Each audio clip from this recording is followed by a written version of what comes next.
IPL team விலைக்கு வருதுன்னா இந்த தொழில் அதிபர்கள், அதாவது இந்த பிசினஸ் மேன், நடிகர் நடிகை, பெரிய நடிகர் நடிகை எல்லாம் இருக்காங்கல்ல, அவங்கெல்லாம் வடைய பார்த்த எலி மாதிரி ஏன் வந்து ஒடியாறாங்கன்னு தெரியல. ஐபிஎல்ல சிஎஸ்கே, மும்பை இந்தியன்ஸ், ராஜஸ்தான் ராயல்ஸ்னு சொல்லி நிறைய டீம் இருக்கிறது உங்களுக்கு நல்லா தெரியும். இந்த டீம்ல விளையாடுற பிளேயர்ஸ் எல்லாம் 7 கோடி 10 கோடின்னு சொல்லிட்டு அவங்க ஏலம் எடுக்கிறாங்க இந்த ஓனர்கள்லாம். அந்த தொகையை பார்த்தீங்கன்னா 80 கோடியில இருந்து 100 கோடி ரூபா வரைக்கும்லாம் வருது. சில சமயம் 120 கோடி ரூபா கூட வருது. இந்த தொகை இப்ப வந்துட்டு 120 கோடி ரூபாய்க்கு அவங்க எடுக்கிறாங்க, அல்லது 80 கோடிக்கு எடுக்கிறாங்க. ஆனா வின்னிங் பிரைஸ் இருக்குல்ல, ஃபைனலா வந்துட்டு ஒரு டீம் ஜெயிக்குது, அவங்களுக்கு கொடுக்குற வின்னிங் பிரைஸ் வந்து வெறும் 20 கோடி ரூபாய் மட்டும்தான். அப்ப அதுலயும் பாத்தீங்கன்னா அந்த 20 கோடி ரூபாய் டீம் ஓனருக்கு 10 கோடி ரூபாய் போகும். அப்புறம் அந்த பிளேயர்ஸ்க்கு 10 கோடி ரூபாய் அவங்க பிரிச்சுப்பாங்க. பிசினஸ் மேனா லாபம் சம்பாதிக்க தானே வருவாங்க. கிட்டத்தட்ட 110 கோடி ரூபாய் லாஸுக்கு வந்துட்டு எப்படி வந்துட்டு ஒரு பிசினஸ் மேன் வருவாங்க?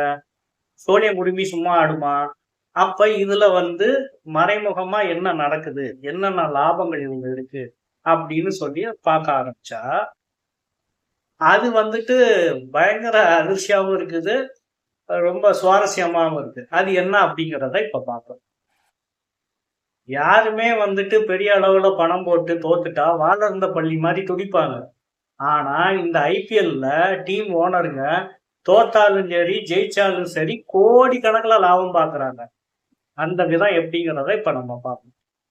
இந்த 2020 ஐபிஎல் மேட்சை நடத்துறவங்க பேர் என்ன தெரியுங்களா? BCCI, board of control for cricket in India.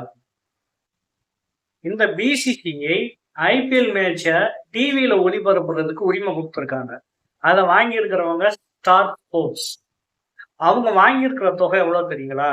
சொன்னா மயக்கம் போட்டுருவீங்க. 23,500 கோடி. அது வந்து 5 வருஷத்துக்கு, அதாவது 2023 இருந்து 2027 வரைக்கும். 4 வருமேன்னு கேட்கக்கூடாது. 2023, 24, 25, 26, 27 இந்த 5 வருஷத்துக்கு 23,500 கோடிக்கு ஸ்டார் ஸ்போர்ட்ஸ் கிட்ட வந்து பிசிசிஐ ஒப்பந்தம் பண்ணியிருக்காங்க. அடுத்து பாத்தீங்கன்னா டிஜிட்டல் உரிமை. இதை வாங்கியிருக்கிறதும் பெரிய திமிங்கலாம். யாருன்னா ஜியோ ஹாட் ஸ்டார். அவங்க இந்த டிவி ஒளிபரப்பு உரிமையை விட 200 கோடி கூட கொடுத்துருக்காங்க. 23,700 கோடி ரூபாய். அங்கே 5 வருஷத்துக்கு. ஒரே பந்தில 6 அடிக்கிற மாதிரி இவங்க ஒரே பேமெண்ட்ல இதை கொடுத்துருவாங்களா அப்படின்னு பார்த்தா அந்த மாதிரி கிடையாது. ஏன்னா நம்மளோட ஒரு 20,000 போனு, 50,000 ரூபாய் போனு, 1 லட்சம் ரூபாய் போனுக்கே வந்துட்டு இஎம்ஐல வாங்கிக்கிட்டு இருக்காங்க. அப்படிங்கிறப்ப அவ்வளவு பெரிய தொகையும் வந்துட்டு தவணை முறையில தான் கொடுக்குறாங்க. அது வந்து பாத்தீங்கன்னா ஒவ்வொரு ஐபிஎலுக்கும் இவ்வளவு தொகைன்னு சொல்லி பிரிச்சிருவாங்க. அந்த தொகையை தான் வந்து அவங்க இஎம்ஐ மூலமா கொடுப்பாங்க. ஆனா கான்ட்ராக்ட் வந்து 5 வருஷத்துக்கு தான். அதுல மாற்றுப்பாரு. ஒரே பந்துல 6 அடிக்காம ஒரு பந்துக்கு 1 ரன் அப்படிங்கிற மாதிரி ஒவ்வொரு தவணையா தான் கொடுத்துட்டு இருக்காங்க. அடுத்து டைட்டில் ரைட்ஸ். ஏன் வருமான ஐபிஎல்னு சொல்லணும்? அதுல என்ன காசு இருக்கு? அதே நேரத்துல டாடா ஐபிஎல், விவோ ஐபிஎல்னு சொன்னா அதுல ஒரு காசு வருதா? அதுவும் வந்து பல 100 கோடிக்கு வந்துட்டு சேல்ஸ் ஆகும். அடுத்து சென்ட்ரல் ஸ்பான்சர்ஷிப். இந்த ட்ரீம் 11, ஏஞ்சல் 1 இந்த மாதிரி எல்லாம் வருது பாத்தீங்களா ஆடு, அவங்க கொடுக்குற தொகை அதுவும் வந்து பல கோடி. இந்த சென்ட்ரல் ஸ்பான்சர்ஷிப், டைட்டில் ஸ்பான்சர்ஷிப் இதெல்லாம் பாத்தீங்கன்னா 800 இருந்து 1000 கோடி ரூபாய்க்கு போகும். இது அத்தனையும் பிசிசிஐ எடுத்துக்குமா அப்படின்னு கேட்டீங்கன்னா கிடையாது. அத்தனை ரூபாயும் வந்து பிசிசிஐக்கு தான் கொடுக்கணும். ஆனா அவங்க அப்படியே எடுத்துக்க முடியாது. அதுல 50% வந்து பிசிசிஐ தனக்காக எடுத்துக்கிட்டு மீதி 50% தொகையை வந்துட்டு ஐபிஎல் டீம் ஓனர்களுக்கு பிரிச்சு கொடுத்துருவாங்க. இப்ப இந்த பிரிச்சு கொடுக்குற தொகையிலேயே இந்த ஐபிஎல் டீம் ஓனர்களுக்கு எவ்வளவு பெரிய தொகை கிடைக்குமோ உங்களால கணிச்சிருக்க முடியும். ஆனா அவங்க செலவு பண்றது ஒரு 80 கோடியில இருந்து 100 கோடி ரூபாய்.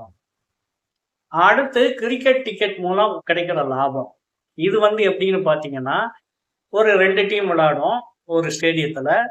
இப்போ உங்களுக்கு ஐபிஎல் டிக்கெட்டோட விலை தெரியும். அதாவது சுமாரா 1000 ரூபாய் வருது. 40,000 டிக்கெட் வித்துச்சுன்னா 4 கோடி ரூபாய் கிடைக்கும். இதுல 80% டீம் ஓனர்ஸுக்கும் 20% ஸ்டேடியத்துக்கும் கிடைக்கும். அதாவது 3 கோடி 20 லட்சம் ரூபாய் டீம் ஓனர்களுக்கும் 80 லட்சம் ரூபாய் ஸ்டேடியத்துக்கும் போயிடும்.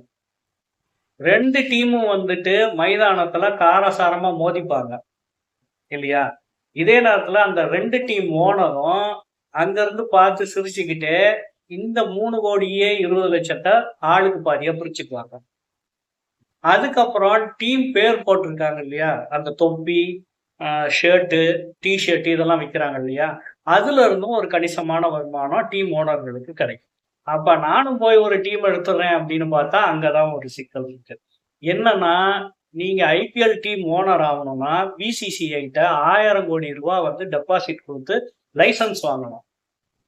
இந்த லைசென்ஸும் நீங்க ஒரே பேமெண்ட்டா கட்ட தேவையில்ல. தவணை முறையில இஎம்ஐ மூலமா கட்டலாம்.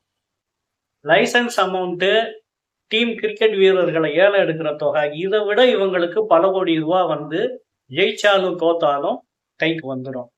அதாவது பூனை கருப்பா இருந்தா என்ன, வெளுப்பா இருந்தா என்ன, எலிய பிடிச்சா சரிதாங்கிற மாதிரி டீம் தோத்தா என்ன, ஜெயிச்சா என்ன, நமக்கு பணம் வந்தா சரி, அவ்வளவுதான். அடுத்து இந்த டீம் ஓனர்கள்லாம் இருக்காங்கல்ல, இந்த இந்தியா சிமெண்ட் சீனிவாசன் வந்து சிஎஸ்கே வந்து வச்சிருக்காரு. அது மாதிரி ஒவ்வொரு கம்பெனியும் வந்துட்டு ஒரு டீமை வந்து பராமரிக்கிறது உங்களுக்கு தெரியும் இல்லையா? அவங்களுக்கு இலவசமா விளம்பரம் கிடைக்கும். இப்போ ஒரு டீம் விளையாடிக்கிட்டு இருக்கப்ப இதோட ஓனர் யாருன்னெல்லாம் சர்ச் பண்றாங்க, இல்லைன்னா வந்துருது. அப்ப அவங்களுக்கு இலவச விளம்பரம், அதுவும் வந்துட்டு பல்லாயிரம் கோடி ரூபாய்க்கான விளம்பரம் இலவசமா கிடைக்குது. அதை தான் அவங்க பார்ப்பாங்க. அவங்களோட பேரோட ரெப்புடேஷன் வந்து கூடுது. அது அவங்களுக்கு படுபயங்கரமான லாபம். அவங்களோட பிசினஸும் வந்து வளருது. டீம் பிளேயருக்கு கோடிக்கணக்கில் வந்து பணம் கிடைச்சது. ஏலம் எடுக்கிறப்ப 5 கோடி 10 கோடி அந்த மாதிரி எடுக்கிறாங்க, 1 கோடி எடுக்கிறாங்க. எப்படினாலும் டீம் மெம்பர்ஸுக்கும் வந்து பணம் கிடைச்சிருது. மக்களுக்கு என்டர்டைன்மெண்ட் கிடைக்கும். டீம் மெம்பர்ஸுக்கும் வந்துட்டு பணம் கிடைச்சது. கிரிக்கெட் வீரர்கள் இருக்காங்க இல்லையா, அவங்களும் வந்து கோடிக்கணக்கில் வந்து ஏலம் எடுக்கப்படுறாங்க. அவங்களுக்கும் வந்து பணம் கிடைச்சிருது. அப்ப மக்கள் வந்து மக்களுக்கு என்டர்டைன்மெண்ட் கிடைக்குது. அந்த கிரிக்கெட் டீம் விளையாட்டெல்லாம் பார்த்துட்டு கை தட்டிட்டு அடுத்து நான் என்ன பண்ணலாம்னு சொல்லிட்டு வேலையை பார்க்க போக வேண்டியதான்.